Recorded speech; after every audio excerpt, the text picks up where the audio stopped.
Okay, welcome one, welcome all. Thank you all for joining me for the touch point tonight. I know there's a lot of confusion about if we were going to be unified tonight and drinking from the ladle of knowledge that I am going to be providing tonight. I saw a lot of rumors going around, a lot going through the press, and mainly just with Halloween happening tonight. I think there's a lot of confusion about that. So I thank you for being here. If I would really like to see as everybody's trickling in, I'd love to see some of those costumes you may have worn. I'm hoping that they are work attire appropriate. Like to have fun, right? But not too much fun. And so we are just really excited to, continue to create this value together. I do think this week was challenging in a lot of ways, and I'm really thankful to be in the, to get to Friday, right? But that said, I apologize for last week. I was sick. I was sick as a dog last week, and I felt green under the gills for most of the week, and I even tried to do a touch point, and I was unable to gut it out, and so we are now rocked and ready to go. I'm not quite 100%, so if you hear something going on in my voice, my vocal cords, then that's going to be pretty much most likely what that is. It's just some phlegm or something like that. Just still a little bit sick. So let's get into it tonight. I wanted to open the floor first for any questions that anybody might have just off the top of their head before we dive into the meat and potatoes of tonight. Really excited to be able to all get together and kind of synergize different aspects when it comes to how to really start creating the framework for propagating out the value that will fill the gap in the market that we find where there's demand that's being not met. And that is when you really start to generate that revenue, and it all starts with that value proposition. Basically, we need to be able to provide something. Somebody needs to want to pay for it and pay more than what we paid to make it. And so that's pretty much the framework for what we're going to try to accomplish here together. But first of all, I wanted to start with a few informalities. I think I was watching back some of my previous videos, and I think I get really caught up in the business side of things. I'm a very analytical person, as many of you know. I'm a very highly respected person. I'm a very educated person. And I'm also I get the blinders on a little bit when it comes to strategy and business and being competitive. And so I thought maybe I'd try to share a little bit of my lighter side tonight. And I'm really a little bit self-conscious about it. But last week I tried to do the happy hour, and I don't know if anybody saw that. But again, I was sick. I was not feeling good. So back at it though, and I really wanted to start talking through some of the these team building exercises, because I do think that they're important. So I found this video that I thought was kind of funny the other night that I think would be fun if we could kind of all watch this together. And I'm not sure how this is going to go or how it's going to be received, but I thought it was hilarious. And I sent it to a lot of my personal friends, and not so much to people that I really care too much about how I come off to them, but people that I'm close with. And I think that goes without saying. And really, ultimately, I want to find that balance when it comes to our relationships from coworker to coworker. So let's hang on. Here we are.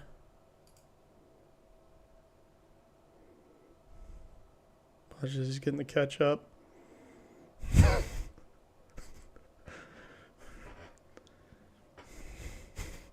That's just guys having fun.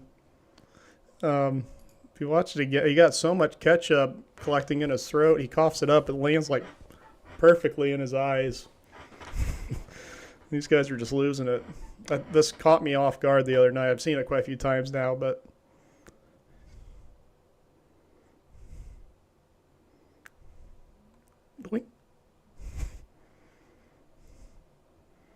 so just something fun to get us kind of just like slowly creeping into the touch point tonight. Almost like slowly letting yourself down, lowering yourself into a nice warm jacuzzi, a nice warm bath, right? I think that's what we're all going to do tonight together.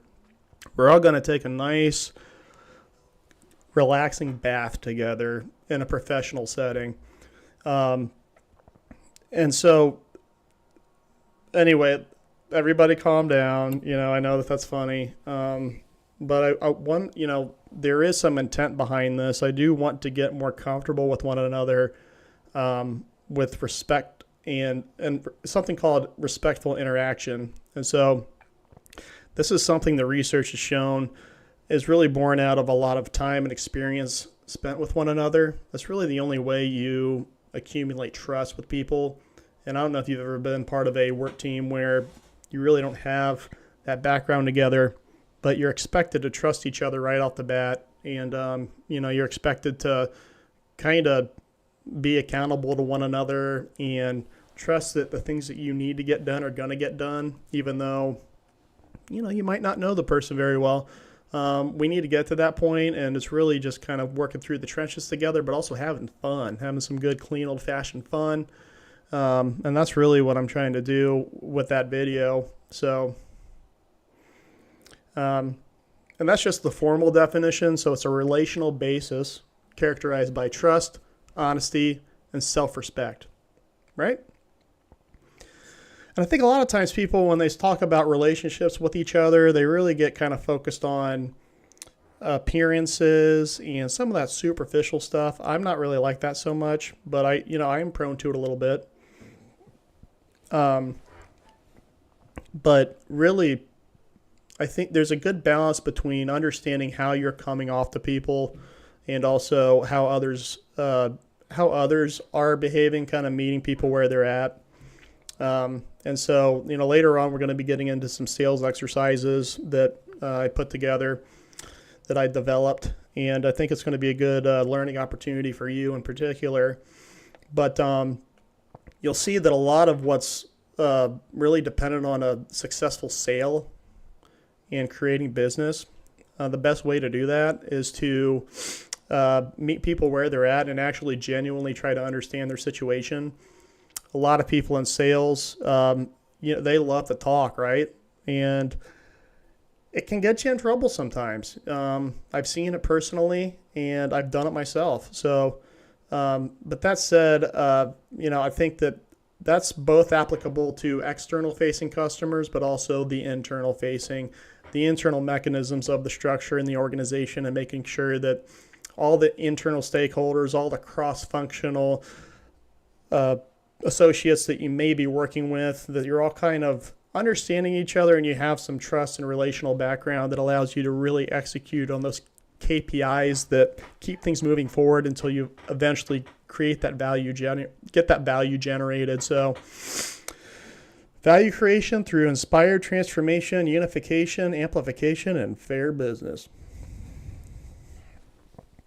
So another team building exercise, this is going to be kind of like a crazy thing where we're going to be putting together both technology and relationships by doing something called, it's not really doing anything in particular. It's just you just go ahead and see, take a look at what we're going to do here, because I'm actually going to use something called AI to generate the icebreaker questions. And we're kind of going to just do this together. I'm not done any trial run with this, but this is the let's see here. We will pull up Gemini. Oh, sorry about that. And let's just see what Gemini has to say as far as some icebreaker questions. I'm going to ask, what are some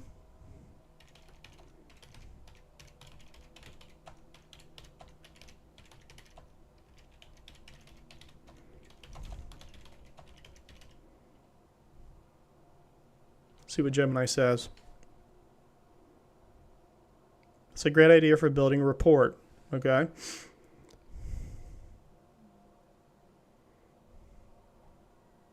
I want to do the creative ones, kind of more the team connection building.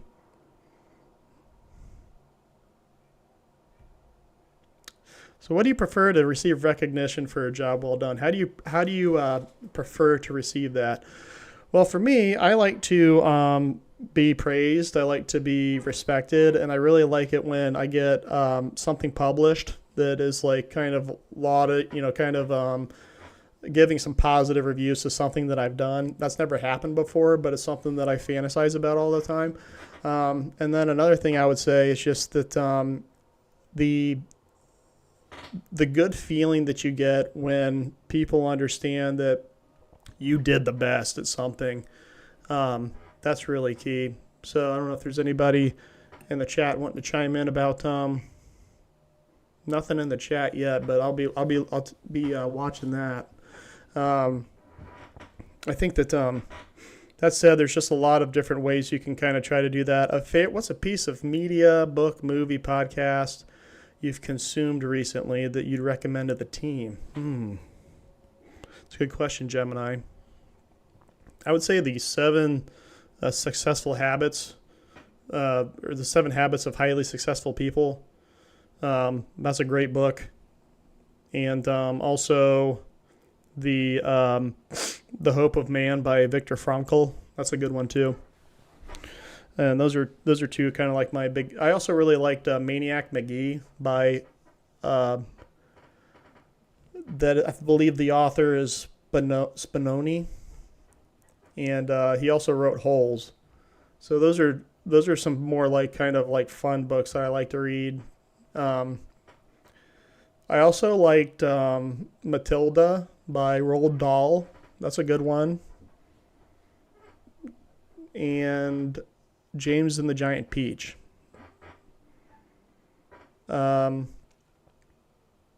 Bonhoeffer by Eric Metaxas is really good. I've read that. I also would probably recommend, well, you have to recommend Of Mice and Men. That was my favorite book in school. And Tale of Two Cities. That one's really good. And the Harry Potter series. That's kind of like related to Halloween tonight, I feel like. What's the most useful talent you have? I don't really have any useless talents. All my talents are very utilitarian in a way, and I've worked really hard to earn them. But I do have a very large tongue.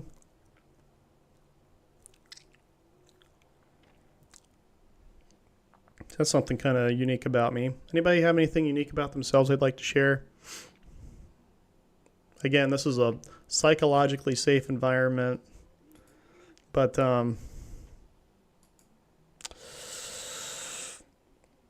yeah, so I hope you enjoyed some of that.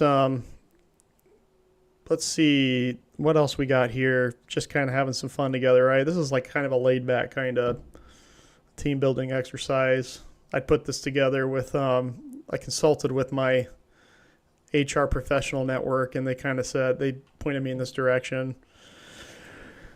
Costumes that make a statement at work. For Halloween. Okay. Yeah. What would be some fun Halloween costumes? You know, I'm not one for dressing up at work for doing the costumes and stuff, so I might have to bow out of this one. It's just kind of crazy. But I guess if I were to wear anything, though, to work, it would be that, I love that devil's outfit, the devil costume when it's like the tight, shiny latex and the pitchfork, and you got like the pointy tail springing up in the back and the 2 horns. I just always think that one's cool. I think I'd probably wear that one. And I'd probably have to lose some weight first, though, just to be more comfortable wearing something that tight. But I would wear that and then eat lots of chocolate later. So it'd be like a portly red devil with with a shiny face and a shiny body with chocolate smeared all over his lips. Just pure evil. I think that's what I would do. But thankfully, I'm the boss, so I don't really have to do that. But I would probably do that. I think that the devil's costume, because it's the juxtaposition, right? That's what makes it so fun. You have like the Prince of Darkness here, like truly pure evil, and then like kind of like a funny cartoon devil outfit with the pointy tail and two just like eating chocolate would be fun. I think that's where, and two, I keep thinking about Devil's Food Cake and how that there's something about decadence with chocolate and the temptation and the inherent devotion that comes with chocolate when you love eating chocolate. And then in Halloween you end up eating treats and candies and chocolates and things like that. So I think that's probably what I would do. Not to say I wouldn't eat any of the gummies or any, Skittles or anything like that, but I don't know. You'd have to make sure it's work appropriate, though. That is one thing, when I was consulting with the human resources professionals in the network that I have, they really stress that. Sometimes you wouldn't believe what people show up to work wearing during Halloween. I mean, just totally inappropriate. I've seen people get fired over it. I've not seen it, but I've heard other stories about that. Like, you just want to be smart about it. It's fun, but there is a line, right? And so, and like the devil's outfit that I was talking about, as long as it was tastefully done, I think that would be appropriate, and like wouldn't be any like issues with human resources with something like that. I would also be Ron Weasley from Harry Potter. I've always loved Ron's character. And that was just kind of, as I was thinking about those books that I was discussing earlier, I would be something from Harry Potter, from the Hogwarts fantasy world. But I would never be Lord Voldemort.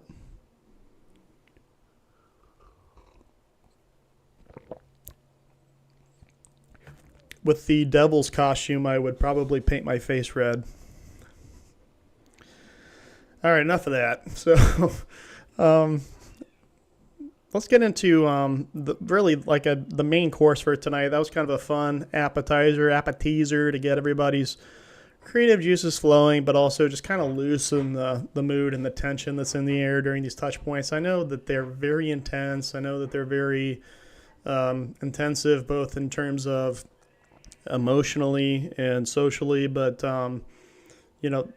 there's that side of it, but there's also the mental toll that these have on you, and I totally understand that. So, if you're starting to get burnt out, remember that we're all in this together. Think about that video that I showed earlier. Let's watch it one more time. If I can get it to come up.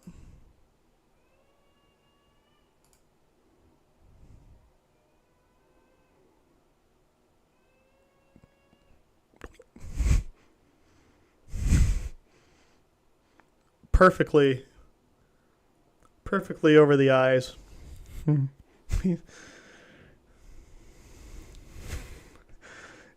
Why did they do that? Anyway.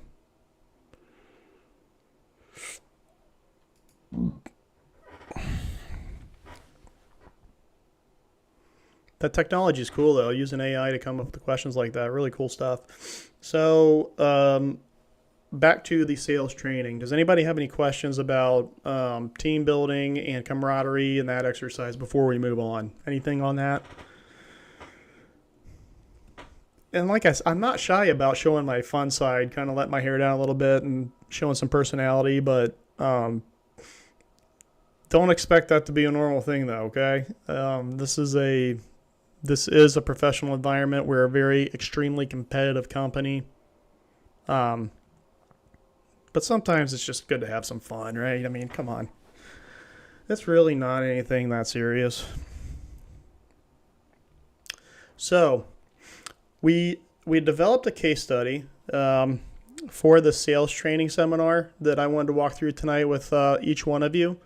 And so I would really appreciate if you would be very attentive during this sales training exercise. But I did want to stress that this is totally hypothetical. I made it up, okay? I totally made the whole thing up. This is not real. But it's very real in the sense that this is kind of how these sales things go most of the time. And so a lot of times when you're in sales and you're working in a professional environment with a external customer, somebody that you're trying to work with, sometimes salespeople, they have a greasy reputation. They have this kind of snake oil salesman, kind of a ratty reputation, because the reason why they have that is because they start to try to get you to do something. They try to get your money, despite it might not even being like the best thing for you. And think about somebody that's trying to sell you something that you didn't even come to try to buy in the first place, right? Like I always go into Foot Locker and look around, and then usually I head over to Bath and Body and start sniffing candles and stuff, and just kind of trying out the different lotions and things like that. And a lot of times there's some sales person that'll come up and start making me feel real uncomfortable because they're trying to get me to buy one of the lotions or one of the scents and one of the fragrances and things like that. And sorry, need a little more bean juice. But this is just tea. But it does have caffeine in it. So just a little bit. I know it's late, but, I'm going to be working tonight. It can be. But like I said, that's kind of like worst case scenario. I leave those interactions. When you leave those interactions with somebody in sales that are trying to get you to do something you don't want to do, it's not a mutually beneficial experience at all. So just remember that, stick to your points in sales and make sure you're always thinking about the other person's perspective. And so kind of keep that in mind as I'm walking through this case study that we developed together. So in the case study, who are we working with, and who was this relationship that we have in a professional network that we're looking to execute on some of the value? So I'd like you all to meet Gene. So there's Gene. He is the Executive Director of Operations at Iterative Innovations Incorporated. And he is the head of a business unit at III that is plagued by process losses. And, he's looking for some consultation services, looking for something that will help eradicate that issue he's having with the process losses. And so Gene, he's likely with his team at III, he is shopping around, the potential to have this problem solved for his company, for his business unit. And I think he's probably getting a bunch of different quotes from competitors and things like that. So need to keep that in mind as you're doing the negotiations, and you'll see how I do that. But again, so he approaches me. I've never met Gene's before. But I've heard good things about III. And so I think that we're going to come to an agreement together. But again, it's one thing I like to do, though, is in these negotiations is when somebody approaches you and they're hounding after you for your expertise. There's nothing that feels better than being wanted, right? Having somebody after you, rooting around, trying to figure out exactly what they can get out of you for the lowest cost possible. I love that feeling. But he needs to know, right? My services are not free. They are competitive. That's why I put the little devil there beside at the end of the sentence, from the conversation earlier about the Halloween. I thought it was appropriate to put that on the slide. And so Gene is here, and we are going to walk through this sales training case study together. If anybody has any questions or anything, and just this is real informal, right? This is the Halloween touch point. Feel free to chime in. And I have an open door policy. I hope this is a psychologically safe environment, especially after checking out some of the the stuff on the first slide, right, guys? And so last thing I'll touch on before we dive in to the negotiations is the big white box at the bottom. And these are the sales keys that, as long as you remember these things as a salesperson, you will be successful. And I mean that. This is proven research. This is proven through a lot of different trials that I've done personally and worked with a lot of different consulting firms. And so let's walk through those quickly before we dive in and start working with the genes. Ready, join, know, suggest, execute, proceed. And this is really the tenacious way you need to start getting after these sales opportunities. So what's it mean to be ready? Ready means be prepared. Don't be an idiot. You want to go in, you want to be totally understanding of what the situation is. You need to know the pain point. Gene's at III, he's telling me that there is a process loss of some kind, and I need to totally understand that. And we're not going to do all the research and the background together tonight, but just keep in mind as I'm like diving into these negotiations that I've already done the legwork. I'm not going to drag you through that, but just know in the background I probably put in a good 80 hours of upfront time on the leading edge there to try to get to that ready stage. So let's get ready, and then join.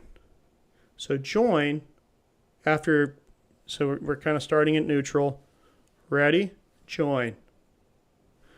When you join, what does that mean? That's coming to a mutual understanding together where you kind of level set with one another. And that's not even so much just about the knowledge and the mental capability, but it's also a lot about some give and take mirroring. When you interact with people, let's say the other person they lean forward in their chair kind of like this.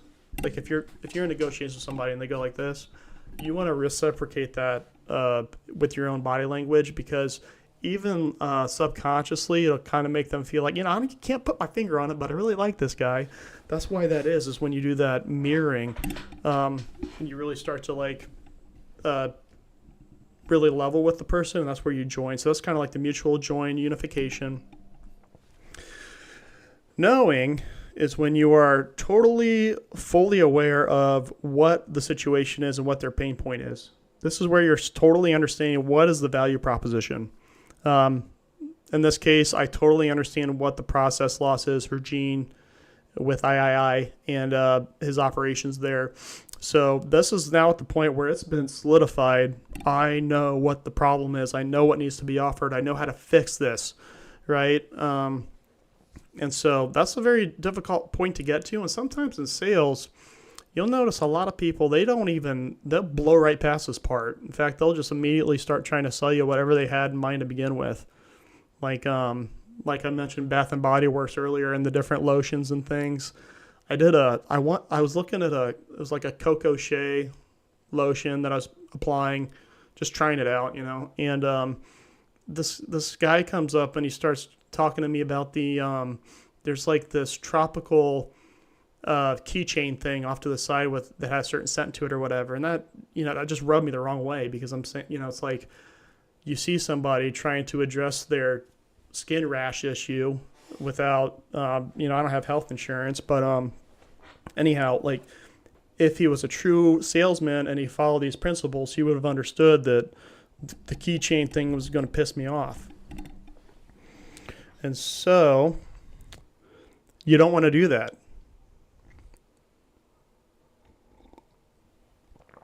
So now that we're at the position where we know what the problem is, it's time to make a suggestion. Like I'm going to suggest a path forward so that we can do some business together. Let's transact on some of this value. And then from there, it's just executing on whatever the suggestion is, whatever you brought to the table. It's time to execute on it. And then when you proceed forward, that's really like trying to sustain that in a way that's beneficial for everybody. You're continuously improving on it.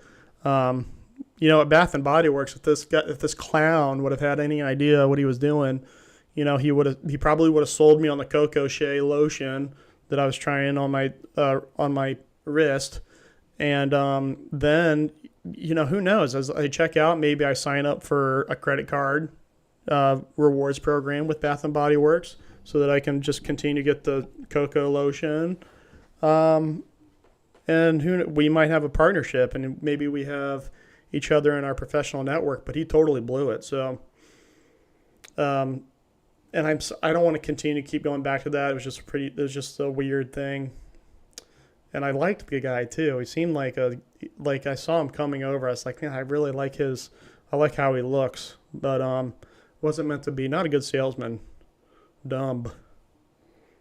So let's get back to jeans. Gene. Sorry. So Gene is a very Gene is a technical salesman who, like I said, he's the head of operations at this company at III. And I want to dive into the case study here. So just want to make sure that I'm still live here. Sometimes I trip a wire and then I drop the entire connection. So time to make the sales pitch to Gene from III, head of operations. So I make my sales pitch, and basically what I tell him is I say, listen, I found the bottleneck in the process. What you need to end up doing is you need to go ahead and totally eradicate, and it's going to be tough. It's not going to be fun, but this is part of doing business. Is you're going to have to lay off half of your workforce at III in your business unit. So, and it's important to be upfront about that. So I make my sales pitch, showing out the solution and everything, and exactly what it's going to cost him, what I can, what he can expect from a cost standpoint, what's the value he's going to get back, and process loss that's no longer happening. So make the sales pitch, and I let him know, for my services as a consultant and to actually execute on this, what we're going to be looking at is a one-time invoice of $250,000, $250,000, and a lifetime benefit share. So the benefit share model will basically be that I take half of the benefit that you realize with the changes that I make for the rest of the time you do your operations, and you get to enjoy the other 50%. So that's the proposition that I'm coming to the table with, and I'm letting Gene know. So Gene, what do you say to that, and how does that seem fair to you? We do not agree with that approach at all, Gene. So, team, watch how I approach this. So, Gene, okay, I hear that. I understand. Is it the price model that you don't agree with, or is it more the solution that you don't agree with?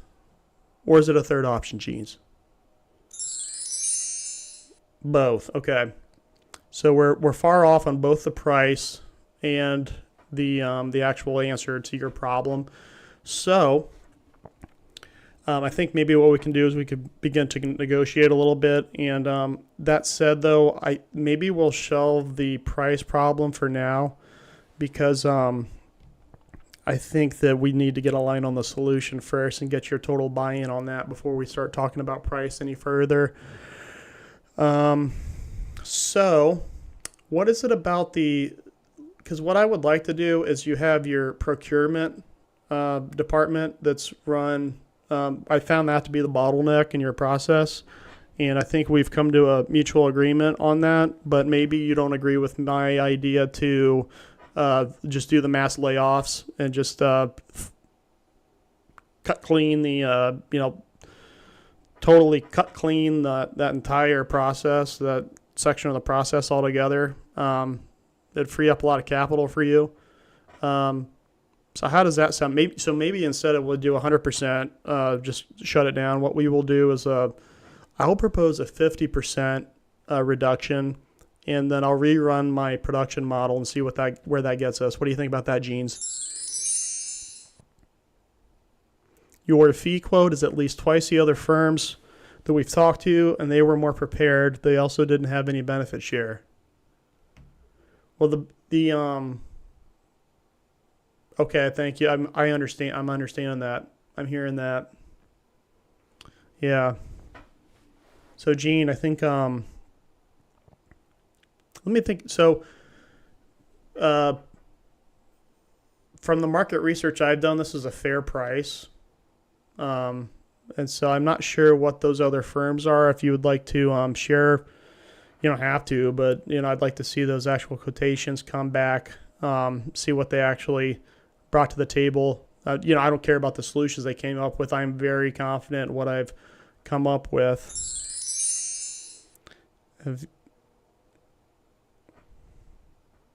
Yeah. So. Oh, okay. He's got a clean. Jeans has another person on the line, so we'll hang tight here.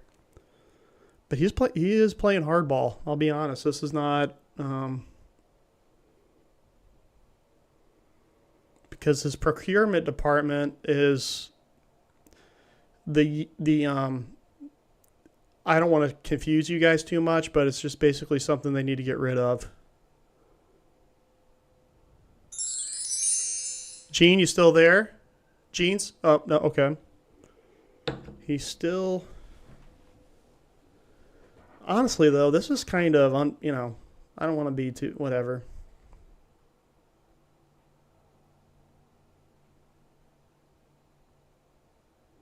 Gene?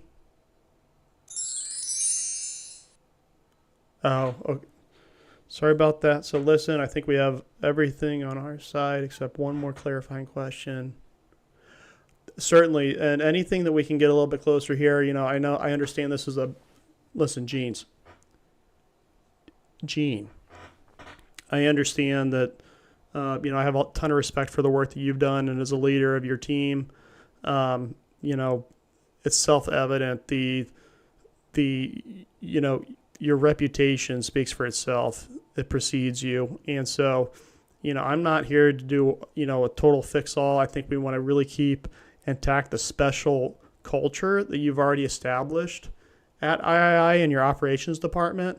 And so, I think that I just need you to understand that I'm keeping visibility of that. We want to keep that constant. We want to continue to feed into that excellent culture that you've already established within the company, but there are changes. I think that I've clearly... Okay.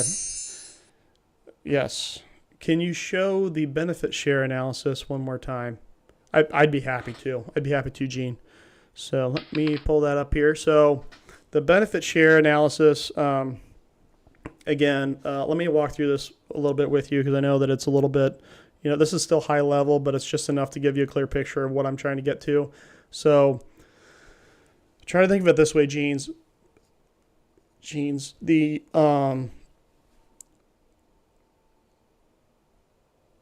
for your process losses, every time you have a process loss, you lose money.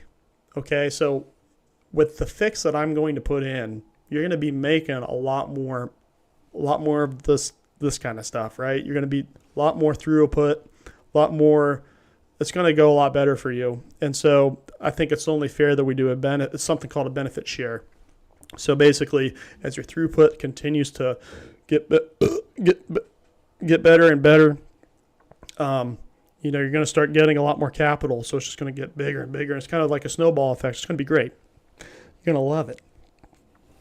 But that said, I do want to do, for me, eventually there's a point of diminishing returns. And so I need to recuperate some of the benefit that you're enjoying. And so what I thought we would do is, as the pie chart shows, if you can look down there toward the bottom right, do a 50-50 split on the benefit share. So that would be, half and half, right? This would be for every, let's say that the process losses decrease by enough to where you get to realize another $200,000. Then I get $100,000 and you get $100,000. And that way our share is actually a 1-to-1 ratio. But if you take a look at the pie chart analysis that I've put together and developed, the public company is there to the right and III is on the left. And so that's kind of that 50-50 split. split her right down the middle, and that's what we would do for the lifetime of, as long as you're still employed with this company and the head of the operations unit. That's kind of how that would work. It would just be a 50-50 split. To make that 100% benefit, I'd get 50%, you keep 50%. And so that would kind of happen at I think what's fair would be, boy, I don't know, a bi-weekly basis. So we can talk through the invoicing and everything later, Genes, but that's kind of, we'd be talking about right down the middle. I'm talking about just do half and half for the benefit share. That's what we're talking about. So does that sound, do you understand that? Okay. Thank you, sir. Thank you, Gene. And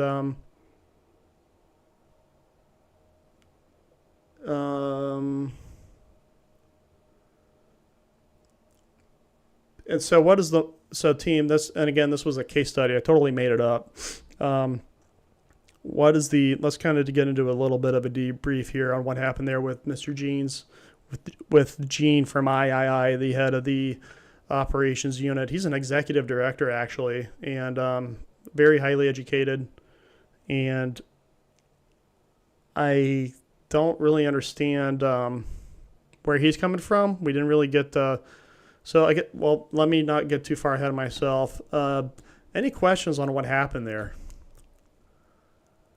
Did it make sense? Did the case study make sense? Did the pie chart make sense, at least?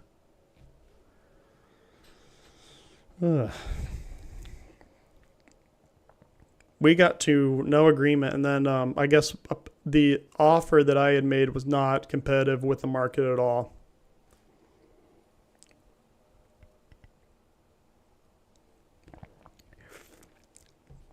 And truthfully, there's nothing you can do. At some point, it's just a lost cause. I mean, if the guy's not going to understand that you talk with data, you show him exactly. I mean, this is a binary thing. This isn't even that hard to understand. You show him, literally, you put in what I did, what I found out for you, Genes, then you get, I think I was showing like an OP percentage increase of 45% year over year. So if you look at the future cash flows and discount them to the net present, you're looking at like a total evaluation of $25 million over 5 years. So I think $250,000 is plenty reasonable for that. And again, this is just math. But whatever. I said everything right. Like it was, so the moral of the story there is if you're in sales, sometimes it doesn't always go totally according to plan. So I'm going to take a look and see if I have any input from the chat at all yet. Oh, I do have something in there. So we see a few teammates here. Really appreciate all the collaboration tonight. This is great. Yeah, I agree. I do think that if I had explained the MUDA a bit more in the processes, because I didn't want to get in depth with him because he's at a high level, but there is that kind of give and take. Like it's always tough to know, like how far in the weeds should I get with somebody like this? Because half the time I'm not even sure he's going to get it. Like, it's... but I guess that's on me. But it couldn't be more clear. When you're talking with data, there's no question. It takes out all the question marks. It's totally clear. You can't lay out the solution anymore such that, you can lead a horse to water, but you can't force it to drink, right? Do everything but throw the entire horse in the water, I guess. So we didn't get the sale.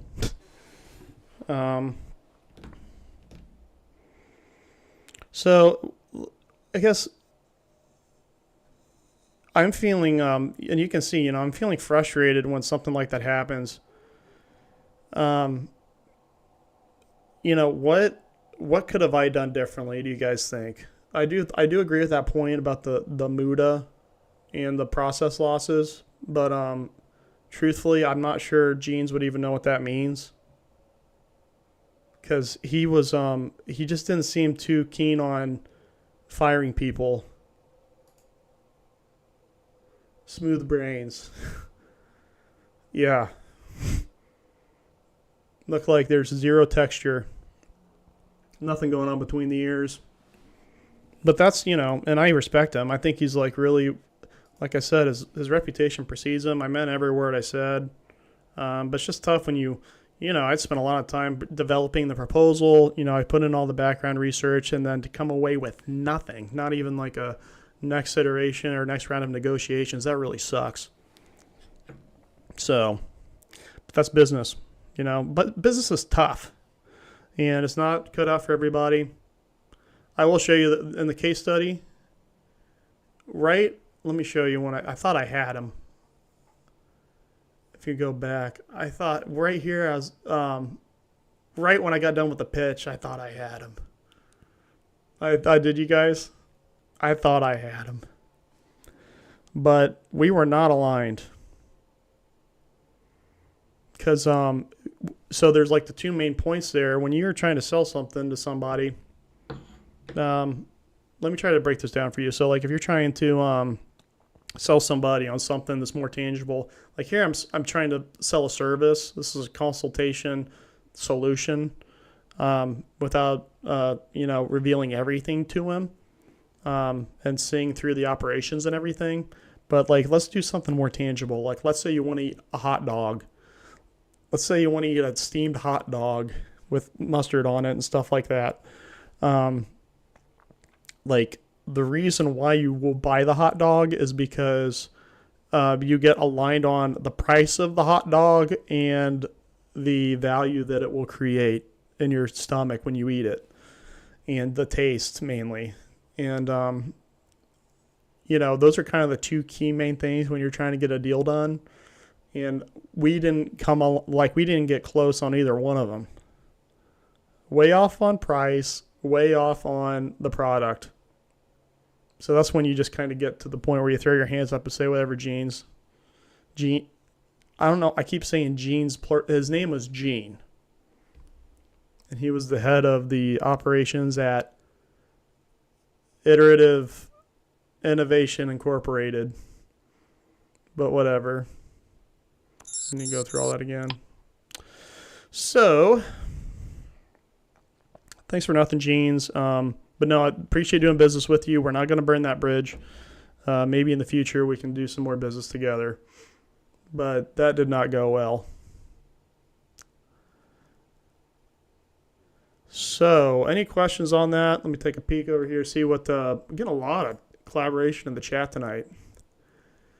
Would have helped if you had completed your MBA. But that's, and like I'd said, and that's a good point, I guess. I mean, that is playing maybe more devil's advocate than anything. I all but have the MBA. I have the knowledge. That's apparent by the proposition that I made and the solution that I brought to the table. Like I said, what did I say? You can lead a horse to water, but you all but throw the horse in the water to get him to drink. So sometimes you got to sell the client on yourself more than the service you're providing. Yeah, and it's like, why would I have to sell this to anybody? I mean, it's self-evident. I think that too, as you're all following me, you understand that I don't need to sell myself on anything. It's pretty easy to see like that I'm the real deal. But some good feedback from you guys. I appreciate it. Josh and Tom.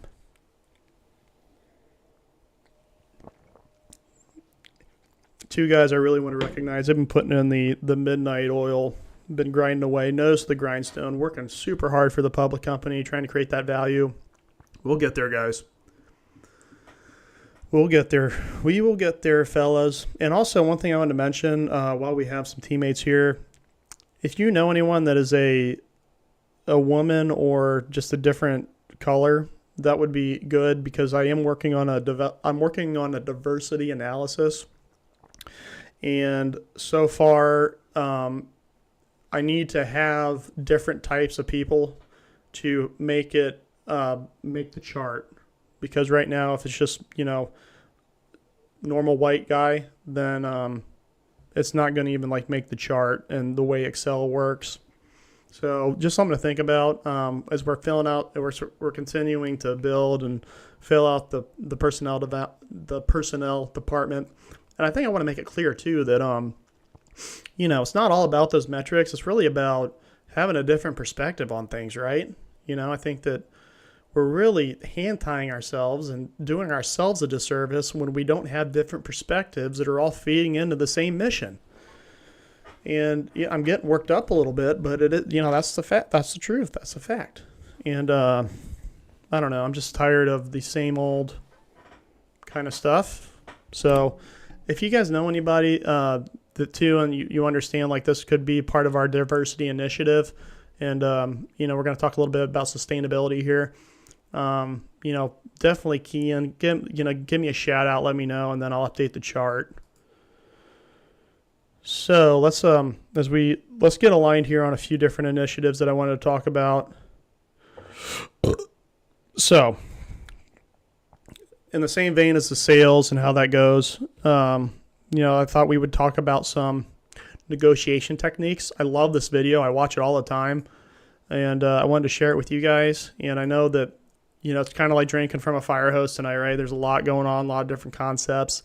Feel free to hit me up. Like I said, I have an open door policy. If you have any questions about the stuff for tonight and the overall strategy and how it ties together so that we can join together like I talked about, I have that open door policy. Just come on in, come talk to me. I really like that face-to-face interaction too. Okay. So let's get into it here. And I have, I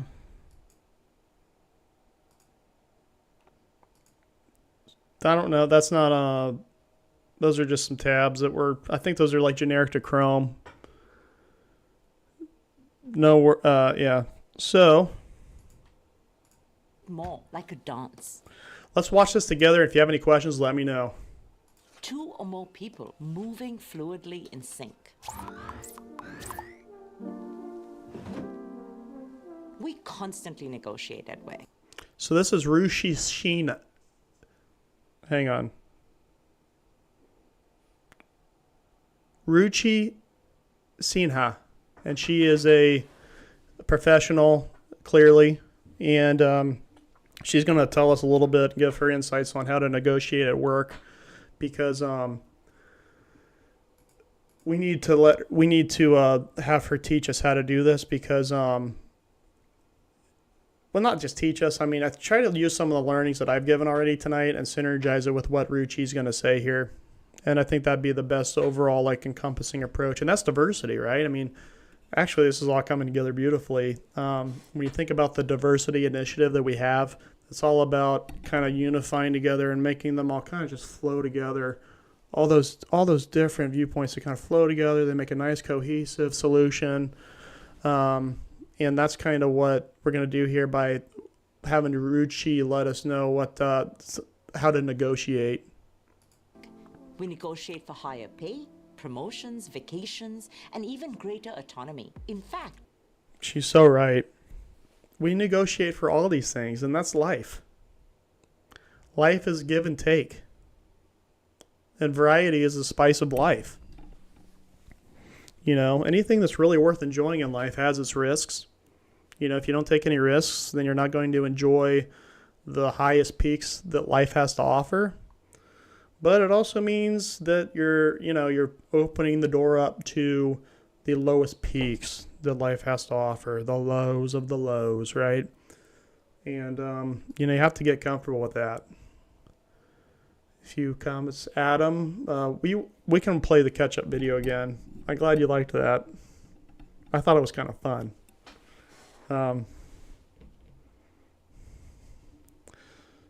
Let me know if you'd rather watch the catch-up video than, we're going to finish the negotiation seminar from SUNY no matter what, but we can also just kind of throw in a quick catch-up video again if you guys would like. Or if you have other suggestions, let me know. I'll play it. I don't care. But it has to be business related and it has to be fun. every day we negotiate just to get our job done and to secure resources for ourselves and our teams. And yet, when we go in with the wrong mindset, with our fists up, ready to fight, we aren't as successful. You know why? Yeah. Why do you think that is? Why do you guys think that is?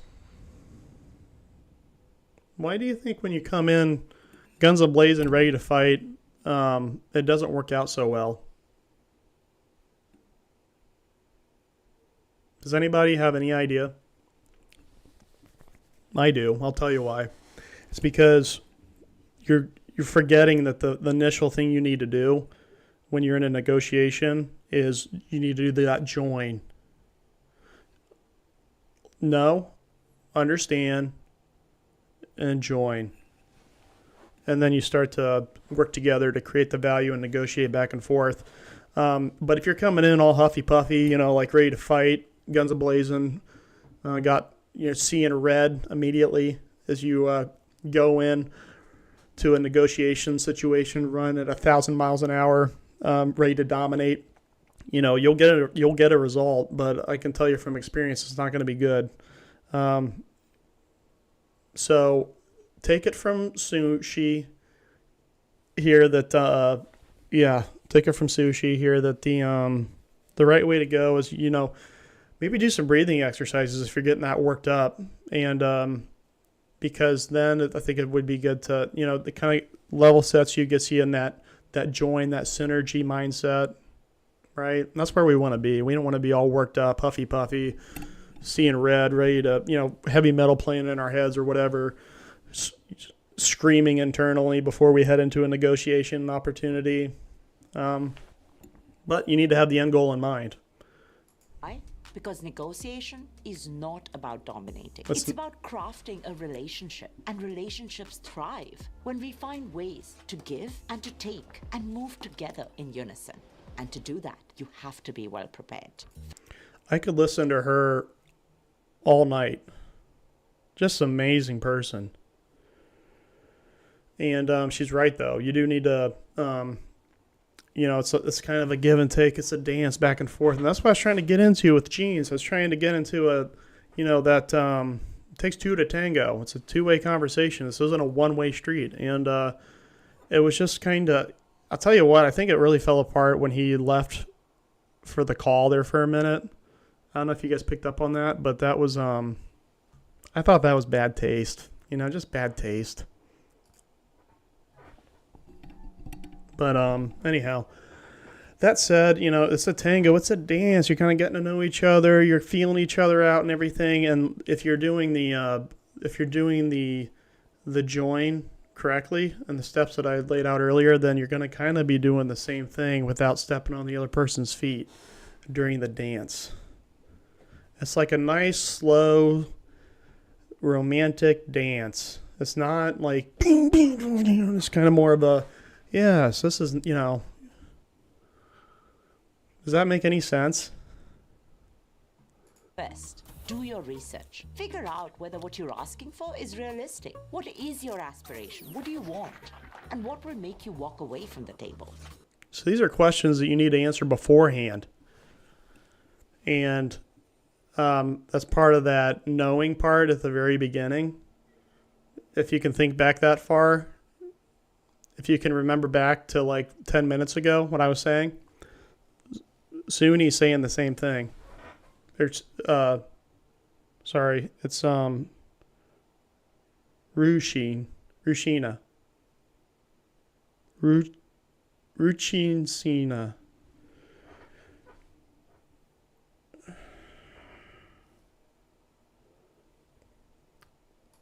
See if we get any chats.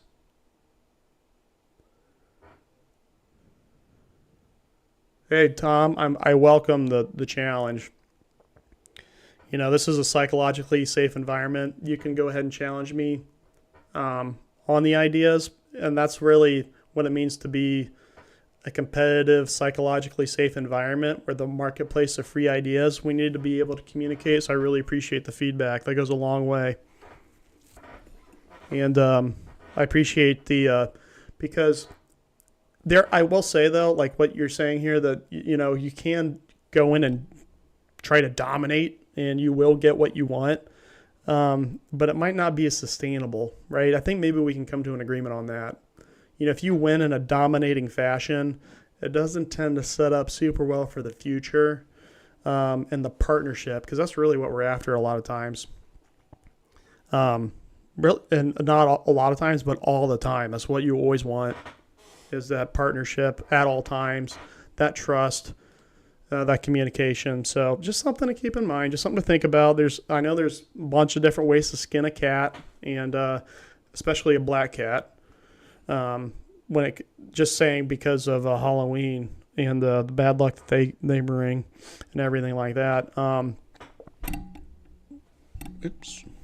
What I would say though is that there's all kinds of different ways to do it, and you just have to find your dance partner. Not all people are the same, and find what works for you. Find that chemistry, find that rhythm as you negotiate together. So let's see what else Sushi has to say. It might seem obvious, but too many people Rashina don't think it through. Let's say you're negotiating for a salary in a new job. See, did you read that note? Did you guys catch that? And I can see on the analytics video down here, this is the most replayed part of the video, and I can see why. They should really keep this up the whole video. Only 40% of women are satisfied with how decisions are made at their companies, compared to 70% of men. That is a huge discrepancy. And that's something, oops, you can't see it because I'm in the way here. Yes, so there's the visual there. Can you guys see it now?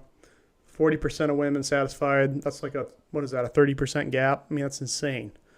And that's nothing compared to the pay gap that women also have to deal with. So just, that is one thing that if we eventually get enough people and enough following and enough synergy behind me, we will get this sorted out, and that pay gap will not be something that the public company will be contributing to. I can tell you that right now, because I am all about equity and inclusion, and I also just really like women a lot, and they're more than capable in every single way. So that really does irk me when I see things like this. And we as a corporate company and as a country, really, in our culture, we have a long way to go, guys. We really have a long way to go. This is ridiculous. Leave a thumb, drop whatever you think about that in the chat or the comment below. I'd really like your thoughts. I'd really like to take a look and see what you think about the discrepancies between the men and women, especially satisfaction. And, the reason why, and, I don't want to harp on this too long, but the reason why it's like that is because men are always the ones making the decisions. And that's where that diversity thing comes into play. We need more diversity, especially at the top. And for our company, it doesn't really matter, because if you remember from the org chart that I've sent out, that it's a flat organization, and we work cross-functionally in a very collaborative way, such that it's not top down, but it's just kind of an overall collaborative environment. And so if we have a diverse workforce, it'll kind of work itself out. So let's see what else Rashina has to say. Some people, they determine their ask based on their past salary. That isn't a good yardstick. You may end up asking for too much or too little. Instead, find out the range of what is possible. I love what she's about to get into here. And it all, it all feeds into that central idea of being prepared beforehand. Know where you're going beforehand. Have the knowledge beforehand. Do the research beforehand. Use data analysis. And don't come, like we talked about, depending on what you want to do, sustainable or not, sort of massage your approach that way. Whatever your approach is going to be, sort of massage it to tailor it to exactly what that end destination is. You want to really massage. And then you get like a dance thing. Negotiation really is a beautiful thing, isn't it?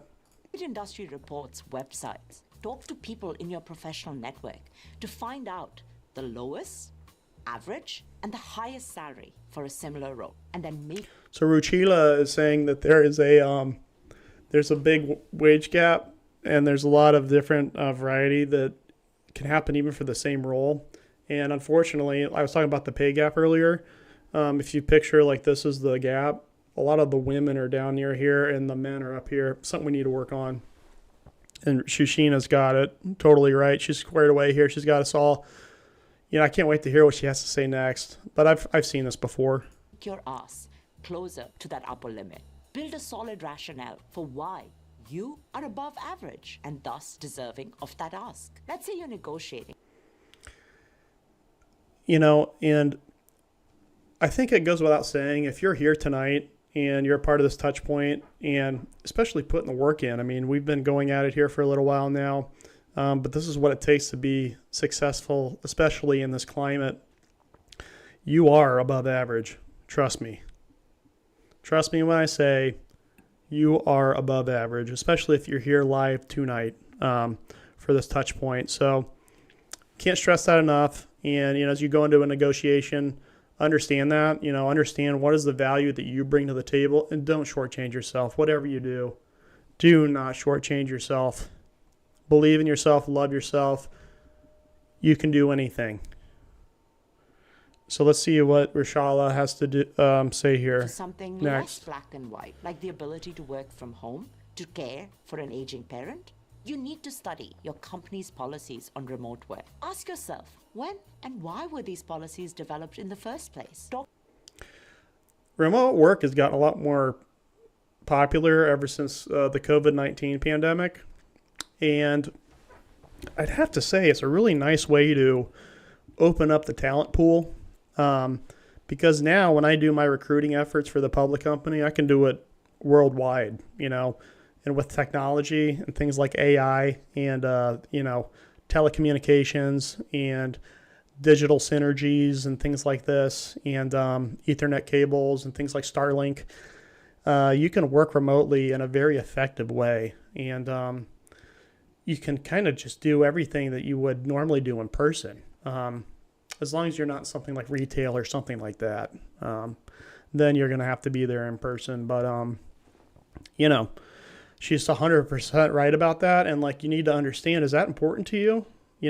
With your work-life balance and everything, is it important that you are working remotely and have that flexibility? Or do you like to be, constrained to 4 walls or whatever? And, the old school approach of, the ball and chain at the desk and only talking around the water cooler and, playing solitaire and things like that. If that's what you prefer, go ahead by all means. But that's not how things are going to be done here. I can tell you that right now. Let's see what Rishihana has to say. Trusted mentors to understand further how working from home might affect issues that aren't on your radar, and think about how changing to working from home might actually affect others in your team. What do you think her style says? I think it says it's like the perfect balance of playfulness and professionalism. And I think whoever is in charge of her wardrobe and the aesthetic with her makeups and stuff, they just hit a grand slam with her, because you really do want to strike that balance of, you need to command respect when it comes to negotiations, but you also want to be relational and relatable. You can't come across as too intimidating, but it's good to at least level set a little bit. And I'd rather learn from Trump on this. I know. Can you imagine? Yeah. Someday that'll all get sorted out, but I think I would rather stick to the educated professionals, wouldn't you? So let's see what else has to be said here from Rishina. In fact, make a table summarizing the parts of your job that can be done remotely and the parts that require face-to-face interaction. This may sound like a lot to do, but when the person you're negotiating with sees, it's really not a lot to do. It's actually not very much at all. So I would have to disagree with her on that. That you've done all this homework, you're more likely to get that yes. It also helps you avoid being lied to while building the person's respect. Second, prepare. So the thing about all this is if you're super prepared and you've laid the foundation, then you don't have anything to worry about. You know, negotiations and sales is a knowledge game. And if you have the knowledge going into it, then it's all going to take care of itself. All these other things we're talking about, those are kind of tailwinds that kind of aid you in your search for total value. And mentally for the negotiation. Asking for things can get emotional. They're real and complex feelings at play. Fear, anxiety. What is that? Look at this person. Look at this.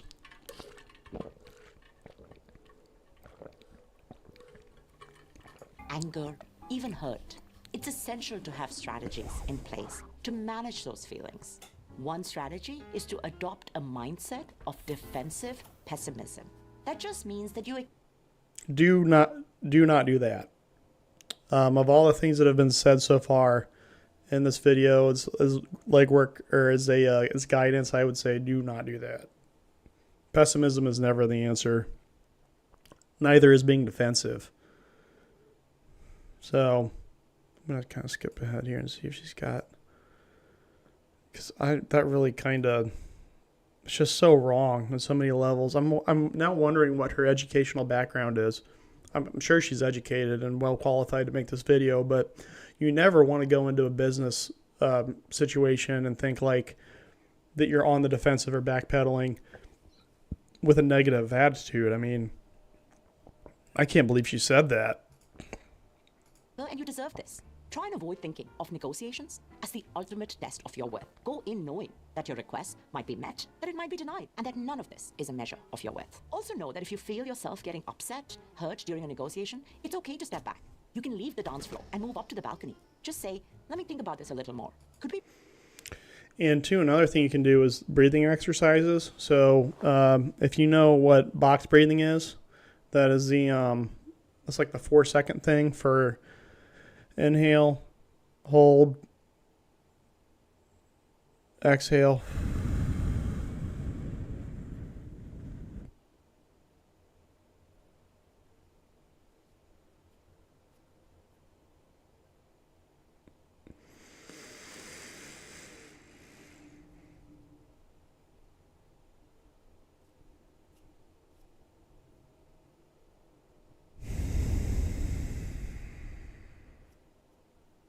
If you've never done that before, try it. It actually feels really good. And before a negotiation, it can do wonders for you. Press pause and continue this tomorrow?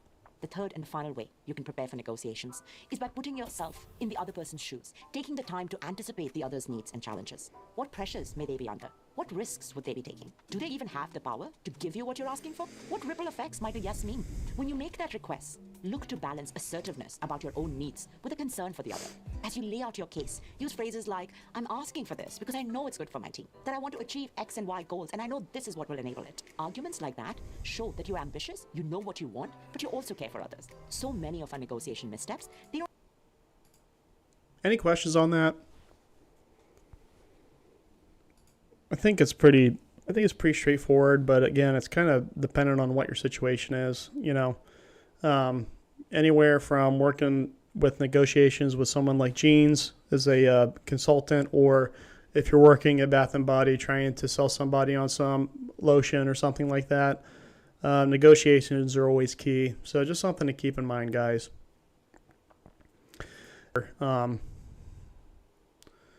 And one thing I would like to do though quick is hang on.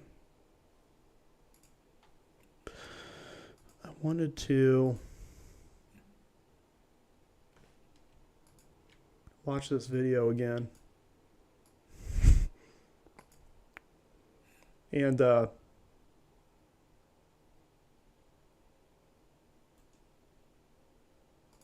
hang on. That'd be fun if we got a little bit of festive music going in the background too. You guys okay with that? You still with me?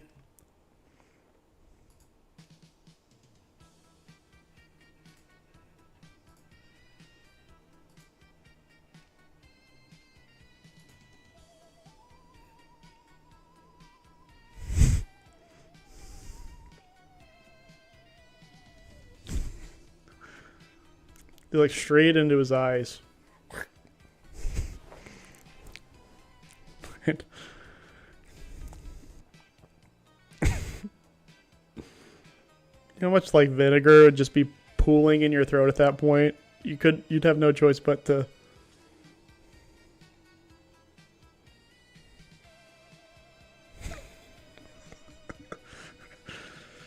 Oh my gosh.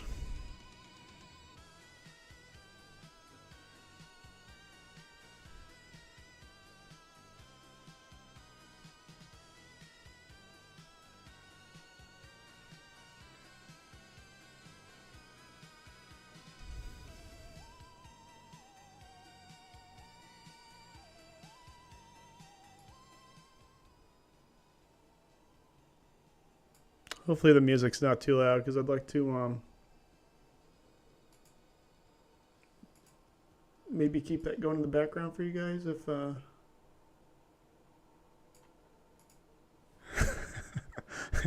dude, that's too funny. We'll watch it one more time.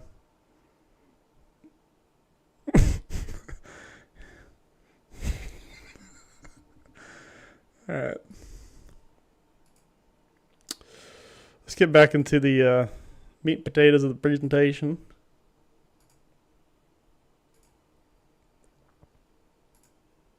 I'm all over the place here. Ugh. Whoa.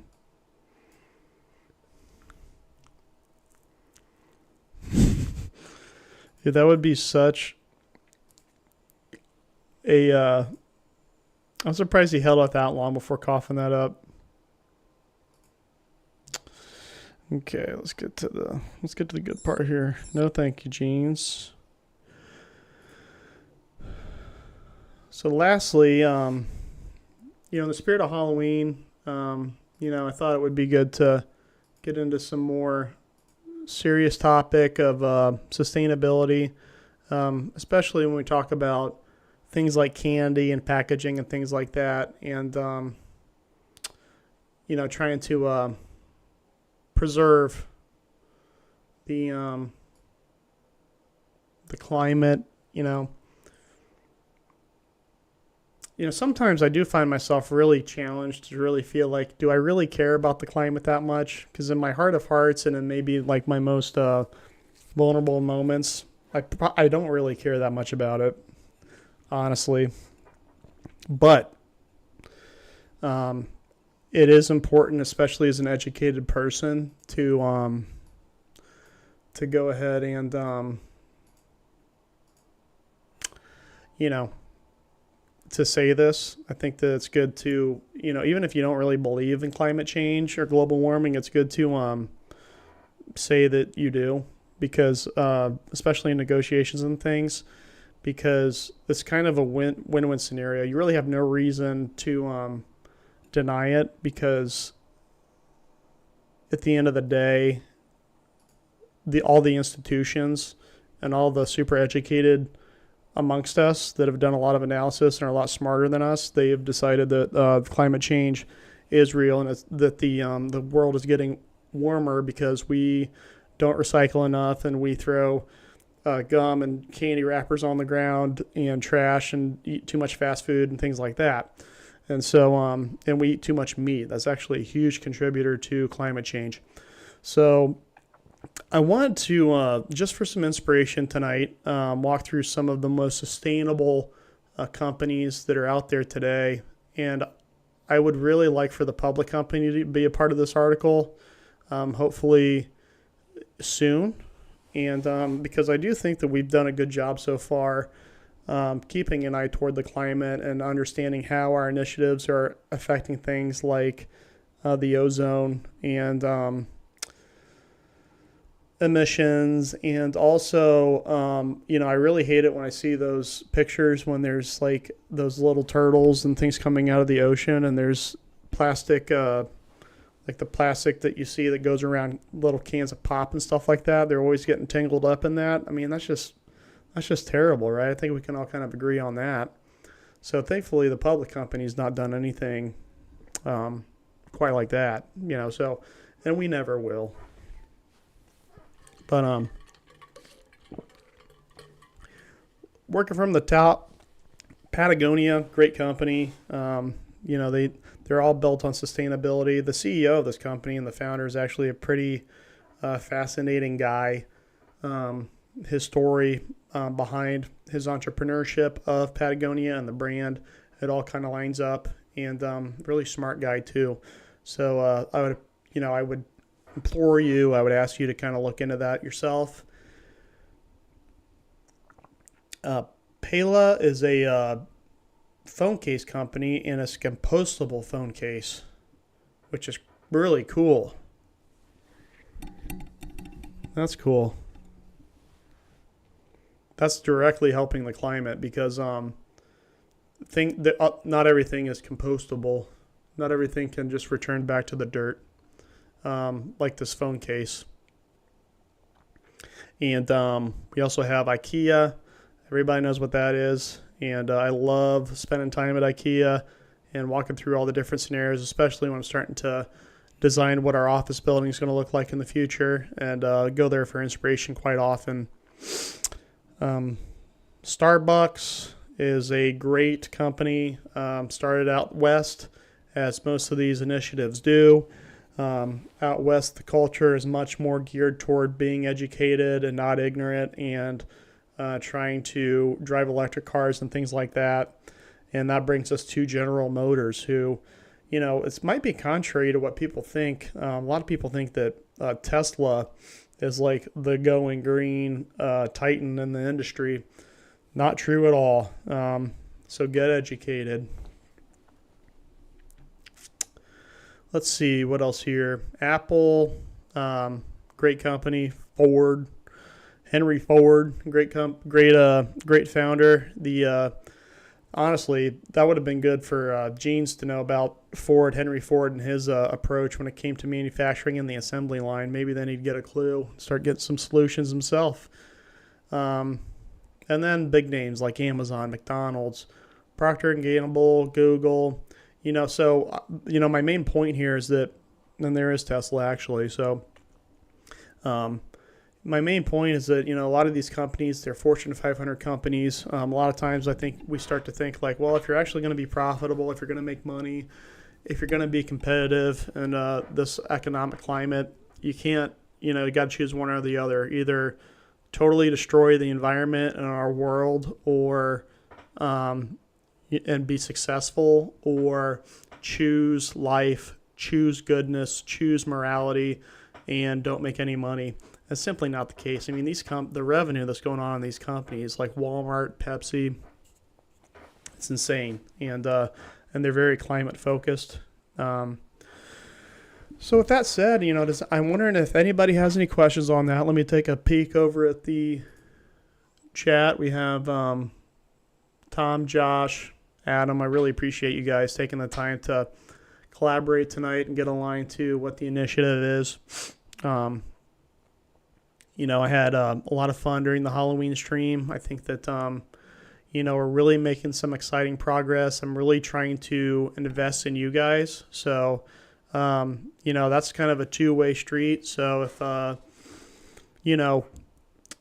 would just say drop your guards a little bit. And this is me kind of leveling at a personal level with you, because as we talk about negotiation and joining, I do think that there's a lot of me offering myself out to you. And as a leader, it's something that you need to do. I understand it. Sometimes it's not always the most popular thing to be the leader and make the decisions and always be the one that you need to listen to. But that said, I do think that I'm sensing a little bit of a maybe standoffish, self-protection feeling from the group and from all of my subordinates. And, that can be tough. That can be a lonely place to be sometimes when you're doing a joint venture like this. Not even a joint venture, just a grassroots kind of thing, and still trying to get sourcing. And so, like that said, I just want you to feel comfortable around me, and whatever that takes, if that, however you can get there, so that we can really start to break down some of these walls and really unify around a common goal. That would be awesome. So, and do it all in the right way, right? I think that's really what we all care about, is being a good, sustainable company that we can all feel good about the mission. I don't want to be ashamed of what we're trying to do here. And, when we head into the holidays with Thanksgiving and we see some of our extended family and we start to talk about things like work and what's really captured our attention and the big things going on beyond politics, it's going to feel good to be able to say, I work for the public company, right? I think that's something that we can all be proud of, and especially when you understand what our mission is and how that ties into the long-term goals when it comes to things like equity and the climate and creating value. So in a way that's mutually beneficial for everyone. I love you guys. I thank you so much I don't love you, but I think we have a nice professional relationship that's really growing, and I can see a lot of innovation happening, a lot of data analysis that is really going to start contributing to data and building that baseline in a way that makes sense, so because a lot of times you see a lot of these data analysis approaches come together in a way that don't make any sense and they don't even tie into the mission. We're not about that here. And so I think that with that, maybe we can conclude the touch point for tonight. And, I really appreciate all of you. I respect all of you and look forward to further establishing a path to our mission, which again is value creation through inspired transformation, unification, amplification, and fair business. So let's all head into the weekend together, take on our challenges, but also find opportunities to recharge and get ready for the end of the year as we take on these battles together. So, all right, thank you. I appreciate it. Thank you so much.